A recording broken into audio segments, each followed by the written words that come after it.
Bonsoir à toutes et à tous, bienvenue dans votre édition de la fin de journée. On débute avec le Salon à la ferme, organisé ce samedi au cœur du Marais breton. C'est un événement en marge du Salon de l'agriculture, ouvert depuis samedi dernier. Un moyen de montrer la réalité du métier directement dans les exploitations. Pour cette seconde édition, plusieurs associations d'agriculteurs, de consommateurs ou encore des naturalistes se sont donné rendez-vous à Notre-Dame-de-Mont. Pierre Dalicieux vous raconte cette visite. Visite guidée au cœur de la ferme pour ces curieux. Avec ce second salon à la ferme, Ludivine Cosson a fait le choix d'ouvrir les portes de son exploitation. Une journée plus en adéquation avec son fonctionnement que le salon de l'agriculture.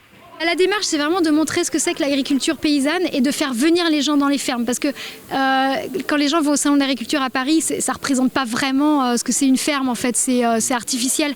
Et donc là, de faire venir les gens dans les fermes, c'est aussi montrer leur faire porter un autre regard sur l'agriculture, sur les paysans, sur le métier, sur une autre agriculture, l'agriculture paysanne. Une vision plus terre à terre partagée par ce visiteur. On habite à Paris, donc on l'a fait, le salon de l'agriculture, c'est autre chose. Là, on est vraiment au cœur de l'exploitation et on est chez des gens qui sont devenus paysans, en fait, pour respecter avant tout la nature. Et c'est très important à transmettre aussi aux générations qui nous suivent, quoi. Cette transmission, c'est le thème retenu pour cette édition du Salon à la ferme. Son nom, le renouvellement des générations d'agriculteurs.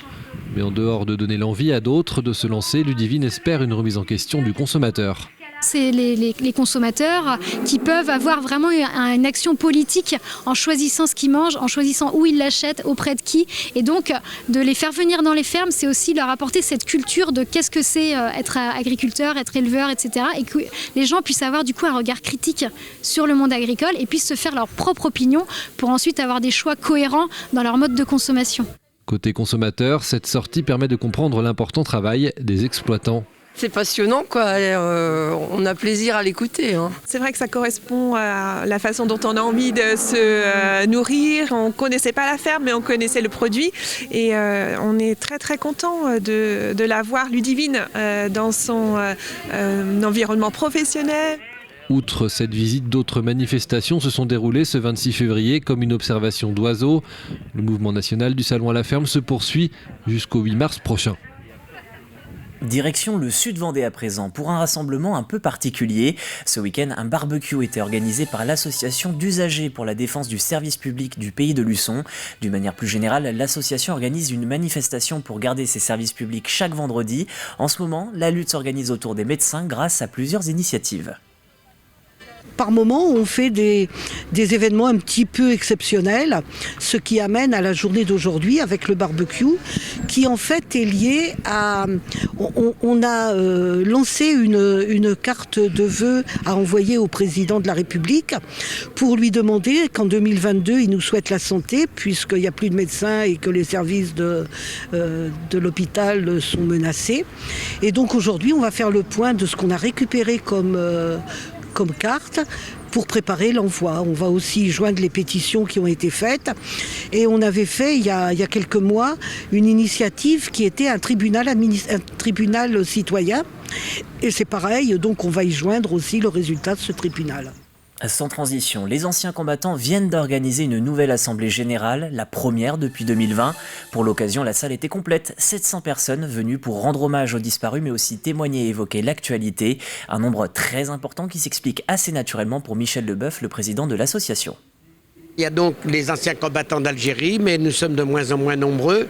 Il y a donc les soldats de France. Les soldats de France, ce sont des jeunes qui ont dans leur cœur les valeurs du civisme, du patriotisme, du respect des autres et qui s'engagent à nos côtés. Et puis il y a la troisième génération, c'est celle des jeunes des conseils municipaux d'enfants qui se réunissent et qui, au bout de 6 mois, 1 an, nous leur achetons un drapeau devoir de mémoire. Alors ces jeunes, c'est extraordinaire parce qu'un jour, ils assureront notre relève. À Sainte-Foy, vous êtes peut-être passé devant ce chantier de déconstruction.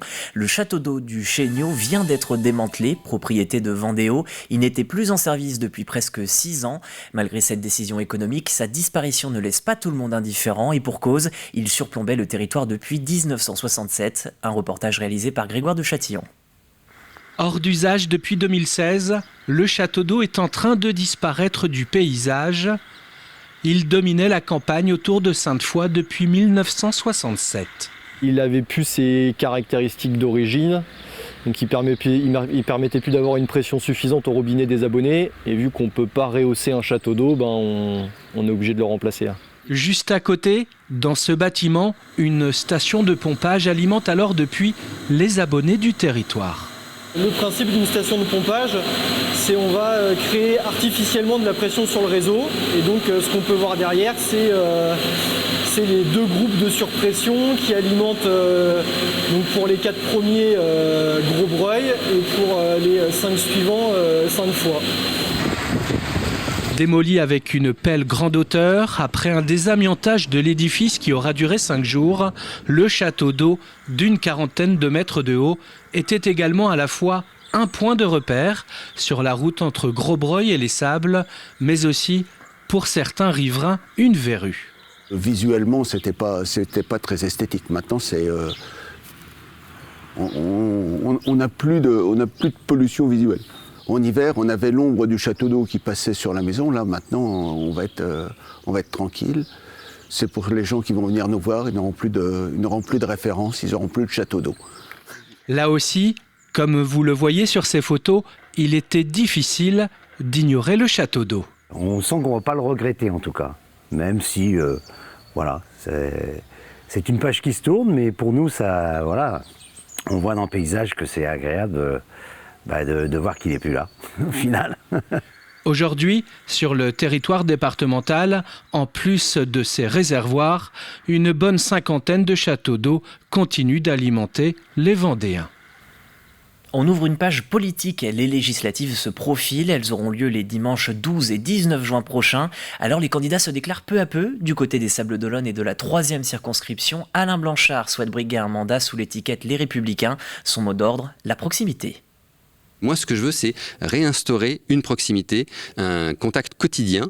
Il ne suffit pas que de découvrir en fin de mandat comment et qui sont les gens qui sont sur la circonscription. Il s'agit de les connaître depuis le début, ce qui est mon cas, ce qui est celui de Denise Renaud. Nous, on connaît nos associations, nos chefs d'entreprise, nos agriculteurs, nos élus locaux, depuis que nous sommes élus, depuis plusieurs dizaines d'années, moi une dizaine d'années et elle plus, sur notre territoire. Et c'est ça, c'est recréer le fait de pouvoir être un véritable écho, un véritable porte-parole de ce que l'on connaît, de ce que l'on a nous chevillé au cœur, notre Vendée littorale, qu'on connaît très bien et dont on connaît les enjeux qu'on doit porter à Paris pour améliorer notre vie au quotidien. Du côté de Treize-Vents et la 4e circonscription, cette fois, c'est Vendécologie qui tenait son premier meeting ce week-end. Au programme, des discussions, des débats, mais aussi un peu de théâtre et de musique. Si Vendécologie est composé essentiellement de jeunes, le parti souhaite s'adresser à tous les électeurs.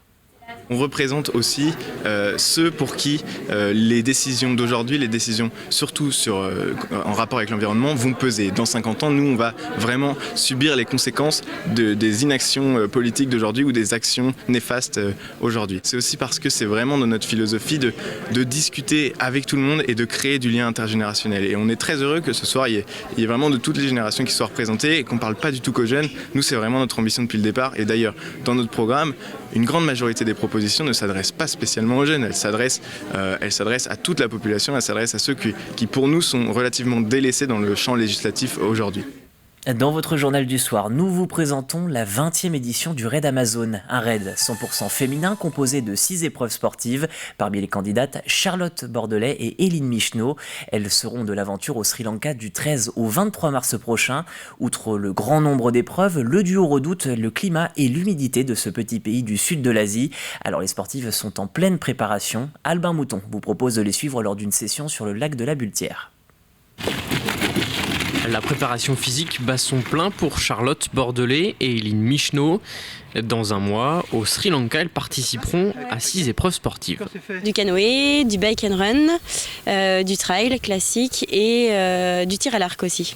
Et du VTT, pardon. On a élaboré un plan d'entraînement sur 12 semaines et donc on fait à peu près une sortie tous les 2 jours ou du renforcement musculaire. Donc voilà, on est accompagné par un autre coach avec qui on fait des sorties VTT, beaucoup de canoë aussi et puis de la course à pied. Des épreuves qui s'enchaîneront tous les jours avec au total près de 100 km à parcourir dans toutes ces disciplines. Et malgré les nombreux entraînements, il reste tout de même un peu d'appréhension. On appréhende, oui, un petit peu les conditions climatiques, notamment la chaleur, parce que du coup, comme là je disais, on s'entraîne pas du tout sous ces conditions-là. On a vraiment froid quand on s'entraîne. Et là, oui, 30 degrés, ça sera complètement différent. Donc c'est plus la chaleur qu'on appréhende et le fait de partir très tôt le matin. Apparemment, on part très tôt le matin et c'est ça qu'on appréhende un petit peu aussi.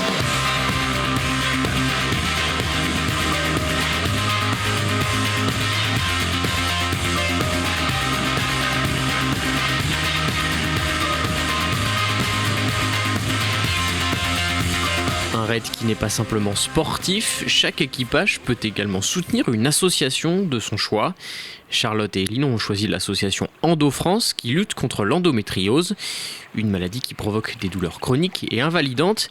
Elle touche environ une personne menstruée sur 10. Le raid Amazon est 100% féminin et du coup on voulait une cause féminine. C'est pour ça qu'on s'est tourné sur cette association-là et de plus la maladie de l'endométriose, en fait, c'est une maladie qui est pour l'instant peu connue, donc voilà, on voulait vraiment la mettre en avant. Là, on est sur la fin de nos sponsoring et on est plutôt contente. On va réussir à, on pense, reverser une belle somme à l'association Endo-France. A noter que du 7 au 13 mars, il s'agira de la 18e semaine européenne de prévention et d'information sur l'endométriose. Dans la région, une rencontre amicale est prévue à Cholet le 11 mars. Et ainsi s'achève cette édition. Je vous remercie de l'avoir suivi. Votre prochain rendez-vous en direct avec l'actualité, c'est dès demain matin, 7h, en compagnie de Caroline Tronche. Bonne soirée sur TV Vendée.